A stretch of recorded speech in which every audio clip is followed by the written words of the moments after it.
สบายดีสบายดีท่านผู้ชมสบายดีภาพบรรยากาศในยามเช้าพี่น้องเอ้ยต่อจากมื้อวานนี้บ่าวคำน้อยเพิ่น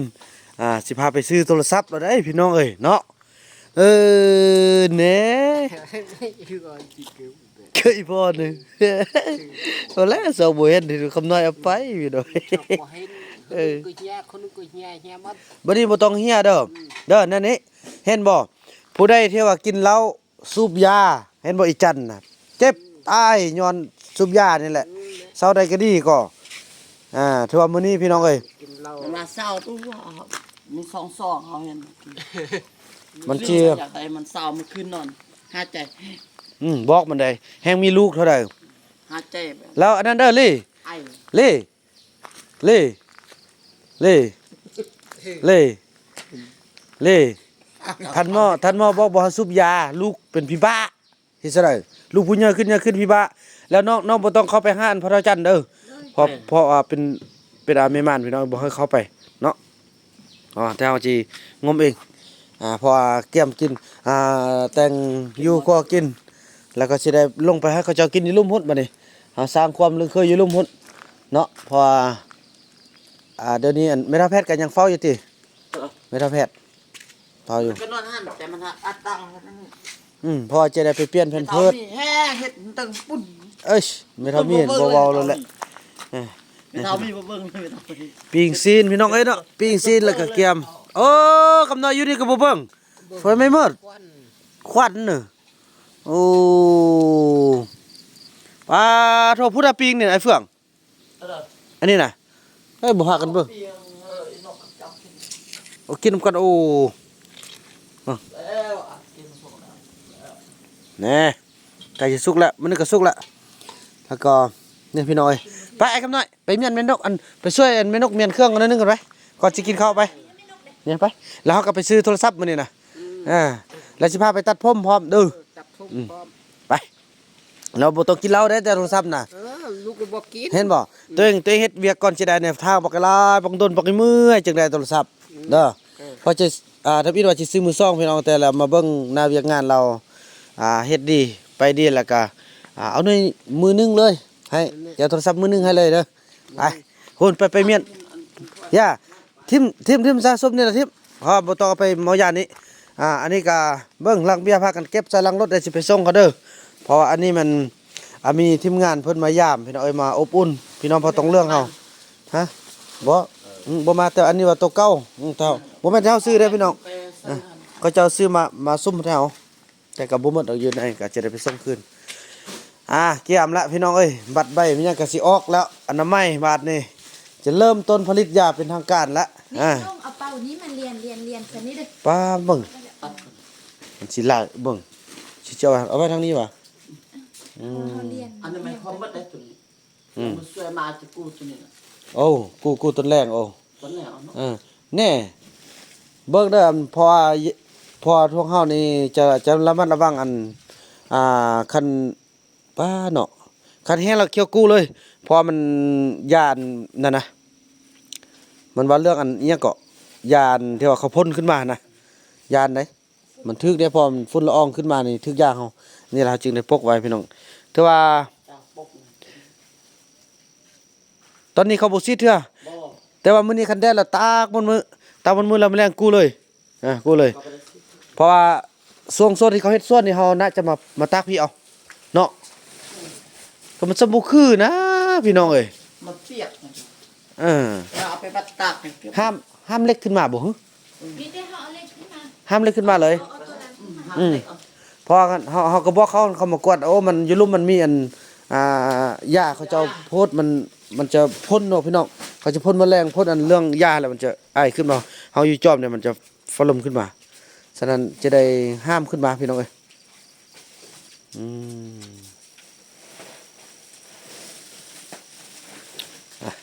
เกี่ยมเมียน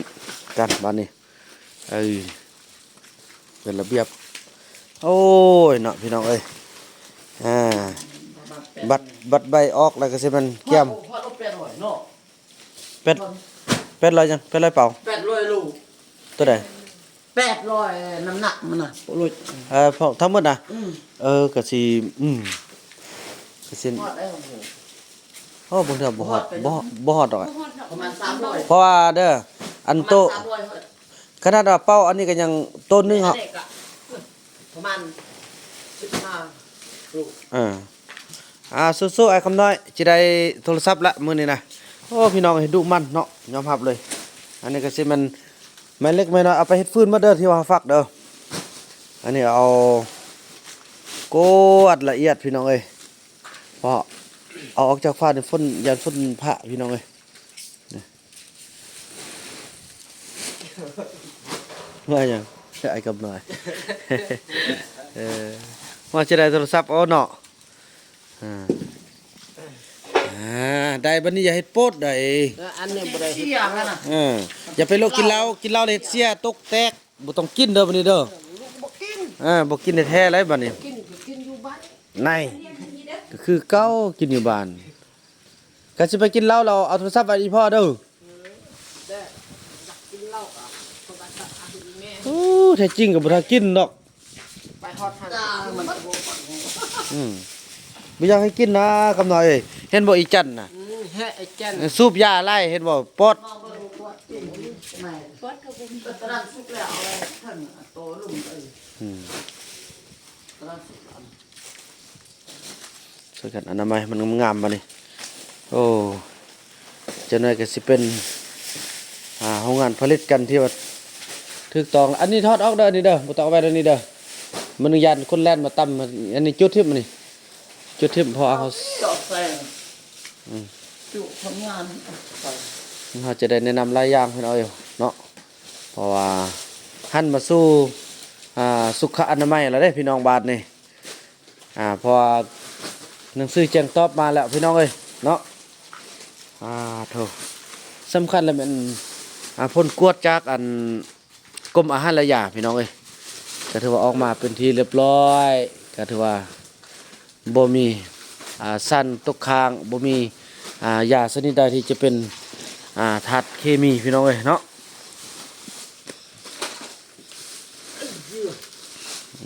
มันก็หนักเนาะ นักเนอะ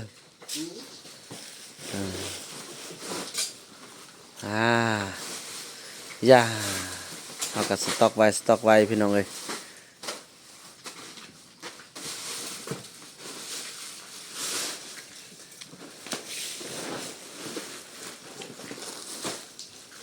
ต่อไปสิขยายสร้างตึมได้หน่อยเนาะเขาต้องได้เฮ็ดสร้างตึมอันหนึงสร้างเก็บโดยเฉพาะเลยเนาะสร้างเก็บยาโดยเฉพาะเลยเขาสิเฮ็ดพี่น้องเอ้ย นี่เอายาคนอันนั้นป้า เขาเฮ็ดมันกว้างมันนี่กว้างแล้วเขาก็ยาเนี่ยเขาจะแต่ละชนิดเขาจะไว้ห้องเพิ่นห้องมันเลย ง่าย เวลามาผสมเขาบอก ตอนเฮาไปเอาฮะ ตอนเขาผสมน่ะ เอาค่อยว่า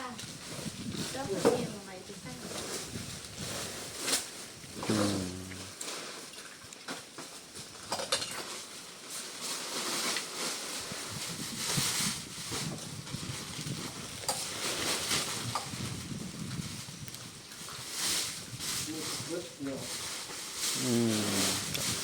เอาย่องตอนนั้นก็ได้เลย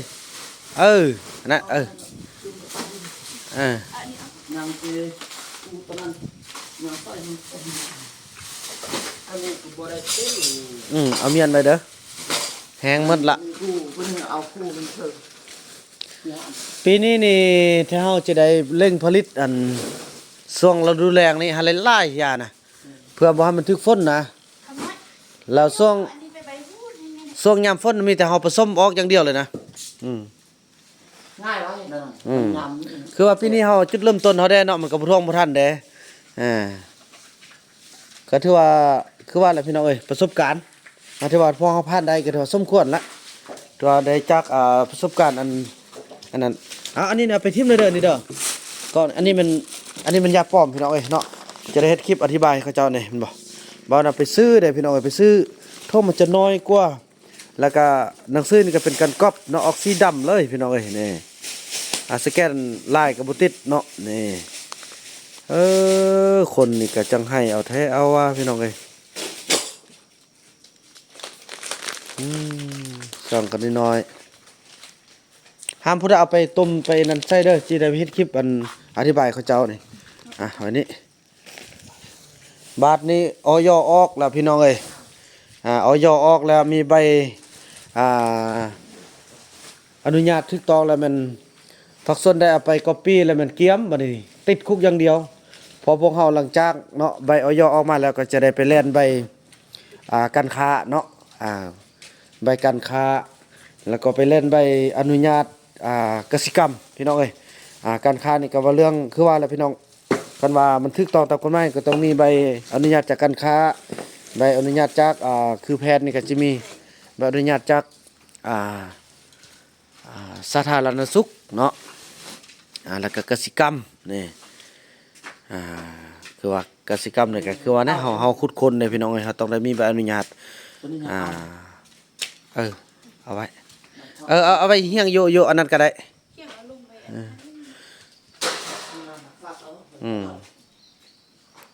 พุ่นเอาดอกมันเคียนกองไว้ต่างหากนี่พี่น้องเอ้ย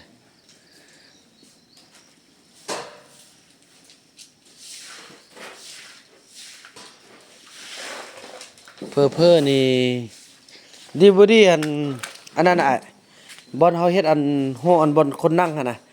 เพ้อนี่เฮาสิต่อไปตึมแล้วไปเฮ็ดห้องอันห้องเก็บยาเลยดีก็ดีเด้บ่จำเป็นต้องได้เสียเงินอีกเพราะว่ามันบ่มีไผดอกจะมานั่งเรียนกันอันนี้นะคือพอต่อไปเฮาจะได้ส่งเป็นเป็นตัวแทนออกแต่ละแขวงเด้จะบรรดาตัวแทนขนาดโตก็ได้โตประมาณอืมห้องหนึ่งละห้องหนึ่งเขาก็ปาไว้ แม่นแม่นแต่ว่าบางเทอมมันเข้ามาแล้วก็นั่นแหละเขาก็ออกตื่นจากสองห้องบอกก็ได้จะได้เกาะหั่นแหละเกาะไปพุ่นเลยแล้วออกแล้วอันนะแล้วเป็นตะก้อเอาไว้อันนะยาตัวครับพิษแล้วนะโอ้ป้าเสื้อใส่เนี่ยแม่นเลยเฮาก็ขึ้นเพียงนี้แล้วเฮาก็ใส่เป็นตะนางระบายอากาศเนาะระบายอากาศได้เอาตะนางใส่เฮาก็ขึ้นกะว่ามันวิดฝนน่ะเนาะเอาตะนางใส่ระบายอากาศอีหยังต่างพี่น้องเอ้ยก็สิว่ากันจังซั่นแหละนี่ดึงออกไปพี่แปะฮอดแปะกุกแค่นนี่ก็ได้แล้วนะเนาะก็กวางเติบแล้วแหละแม่นแหละ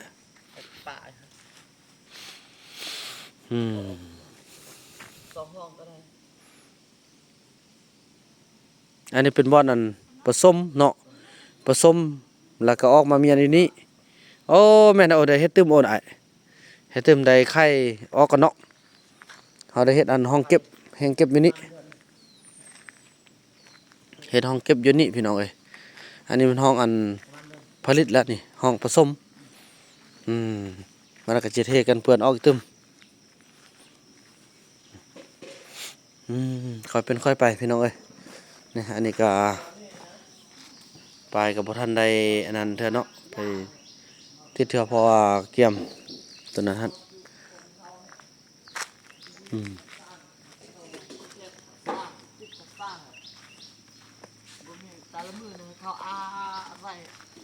แม่นล่ะ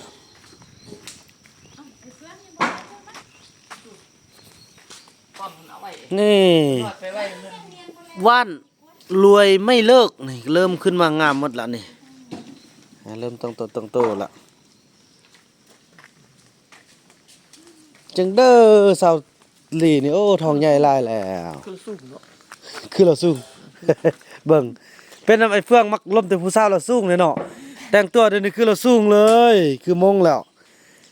อย่าสุนุ่งทรงฮัดลายเด้อทองน่ะมันล่ม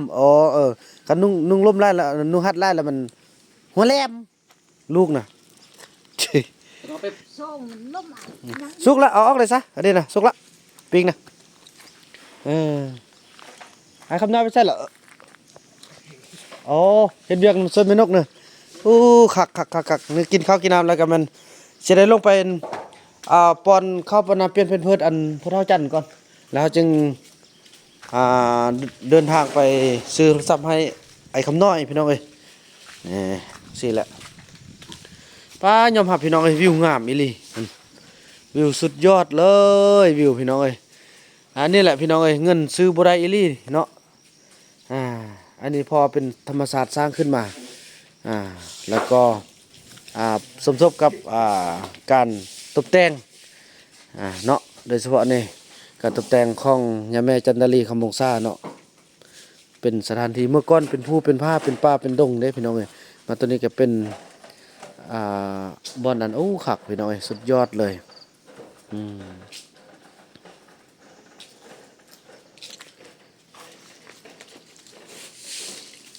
คำน้อยก็โอ้ยขอให้เป็นต้นเป็นโตซะคำน้อยบัดนี้ได้โทรศัพท์เครื่องนี้แหละจ้านี่ถือว่านั้นพี่น้องเนาะถือว่าภาพบรรยากาศนี้คลิปนี้บ่าวมานำขออนุญาตจบคลิปกันเพียงซ้ำนี้ก่อนเด้อเนาะแล้วก็ว่ากันใหม่ในคลิปต่อไปเฮ้ยอันนั้นมันน้องนกอันนั้นบ่แม่นอันขนมบักไล่วะเอามานะจุดทิ่มเลยเอาไปจุดทิ่มเลยบ่มักบ่เอาบ่อยากเห็นขี้มือมันนะเอาไปเลยเอาไปจุดเลยเอาไปจุดทิ่มบ่เอาสั่งฮอดอันวัตถุสิ่งของนะคันได้สั่งแล้วบ่าวนำเป็นคนเดี๋ยวนี้ได้พี่น้องเอ้ยก็ได้ฮักจนกินขี้กินเหยี่ยวพุ่นแหละคันได้สั่งแล้วสั่งจนฮอดกระดูกดำไปจุดทิ่มเลยบ่ถ้าเอามาไว้กินหูกินตาพี่น้องเอ้ยเนาะนั่นแหละคลิปนี้บ่าวนำขออนุญาตจบคลิปกันซ้ำนี้ก่อน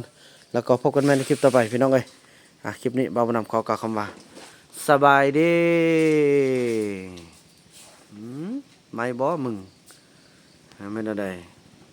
ทำไม่ไปนำการเวลาเนาะพี่น้องเอ้ยขออภัยพี่น้องเอ้ยนั่นนี่แหละใจบ่าวบุญนำนะถ้าได้สั่งละสั่งแท้ๆเลยพี่น้องเอ้ยบริสุทธิ์อกสนใจแท้ๆเนี่ยเนาะการฮักเลยคือฮักจนลืมหูลืมตาบ่ได้พุ่นแหละจังซั่นแหละพี่น้องเนาะ